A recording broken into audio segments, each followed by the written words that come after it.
केंद्र सरकार ने शुरू की आयुष्मान भारत कार्यक्रम की रीब्रांडिंग प्रक्रिया। आज हम दुनिया की सबसे बड़ी स्वास्थ्य बीमा योजना आयुष्मान भारत योजना से संबंधित कुछ महत्वपूर्ण खबर पर चर्चा करेंगे।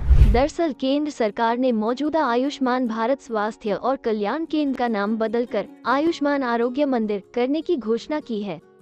इस रीब्रांडिंग पहल का उद्देश्य आयुष्मान भारत के दृष्टिकोण को आगे बढ़ाना और स्वास्थ्य सेवा वितरण को बीमारी से कल्याण की ओर स्थानांतरित करना है।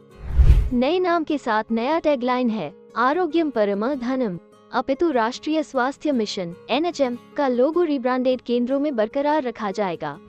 यह निर्णय व्यापक स्वास्थ्य मिशन उद्देश्यों के साथ नई पहचान को प्रदर्शित करता है। रीब्रांडिंग प्रक्रिया 2023 के अंत तक पूरी होने की उम्मीद है और राज्यों को Ayushman Bharat health and wellness centres portal पर रीब्रांडेड प्राथमिक स्वास्थ्य सुविधाओं की तस्वीरें अपलोड करनी होंगी। इस नामकरण पहल के लिए आवश्यक अनुमानित धनराशि 3,000 रुपए प्रति सुविधा केंद्र प्रस्तावित की गई है। आइए जानते हैं आयुष्मान भारत कार्यक्रम क्या है। ये पूरी तरह से सरकार द्वारा वित्त पोषित दुनिया की सबसे बड़ी स्वास्थ्य बीमा योजना है। इसे फरवरी 2018 में लॉन्च किया गया था। ये योजना माध्यमिक देखभाल और तृतीयक देखभाल के लिए प्रति परिवार 5 लाख रुपए की बीमा राशि प्रदान करती है। इस योजना के अंतर्गत हेल्थ बेनिफिट पैकेज में सर्जरी, चिकित्सा और डे केयर उपचार, दवाओं और ट्रीटमेंट कॉस्ट शामिल है। आयुष्मान भारत कार्यक्रम सभी स्तरों प्राथमिक, माध्यमिक और तृतीयक पर स्वास्थ्य समस्याओं के समाधान के लिए 2018 में शुरू किया गया था। इसके 2 घटक हैं। 1. प्रधानमंत्री जन आरोग्य योजना या PMJAY, जिसे पहले राष्ट्रीय स्वास्थ्य सुरक्षा योजना के नाम से जाना जाता था। 2. स्वास्थ्य और कल्याण केंद्र health and wellness centres.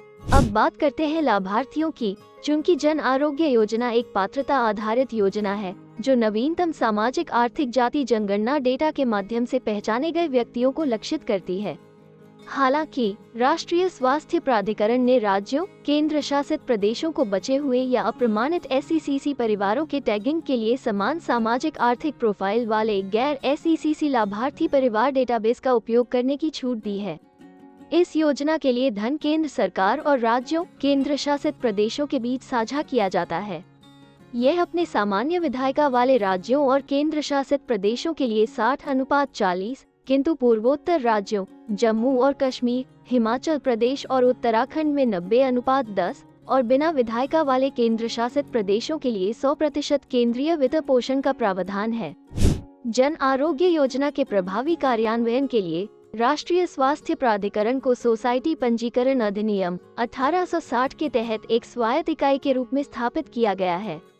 NHA निष्पादन सुनिश्चित करने के लिए राज्य सरकारों के साथ सहयोग करता है। इसके अतिरिक्त प्रत्येक राज्य की अपनी सर्वोच्च संस्था है जिसे राज्य स्वास्थ्य एजेंसी या शा के रूप में जाना जाता है, जो अपने संबंधित क्षेत्रों में प्रधानमंत्री जन आरोग्य योजना के कार्यान्वयन के लिए जिम्मेदार है। साथ ही केंद्र सरकार द्वारा आयुष्मान भारत डिजिटल मिशन भी शुरू किया गया है, जिसका उद्देश्य टेलीमेडिसिन जैसी प्रौद्योगिकियों के उपयोग को बढ़ावा देने और स्वास्थ्य सेवाओं की राष्ट्रीय पोर्टेबिलिटी का समर्थन करके गुणवत्तापूर्ण स्वास्थ्य देखभाल तक पहुंच सुनिश्चित करना है। इसके अंतर्गत नागरिक अपने डिजिटल स्वास्थ्य रिकॉर्ड को जोड़ने के लिए अपना ABHA नंबर अर्थात आयुष्मान भारत स्वास्थ्य खाता भी कहते हैं। आइए जानते हैं आयुष्मान भारत स्वास्थ्य और कल्याण केंद्र क्या है और यह कैसे कार्य करते हैं।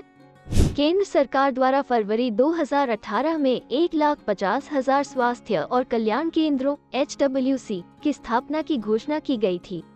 मौजूदा प्राथमिक स्वास्थ्य केंद्रों और उपकेंद्रों को परिवर्तित करके HWC बनाए जा रहे हैं। वे बच्चे और मातृ स्वास्थ्य सेवाओं, गैर संचारी रोगों और नैदानिक सेवाओं और मुफ्त आवश्यक दवाओं सहित व्यापक प्राथमिक स्वास्थ्य देखभाल प्रदान करते हैं। ये केंद्र ई-संजीवनी टेलीकंसल्टेशन सेवाओं से भी जुड़े हुए हैं, जो सभी को मुफ्त और किफायती स्वास्थ्य देखभाल प्रदान कर रहा है।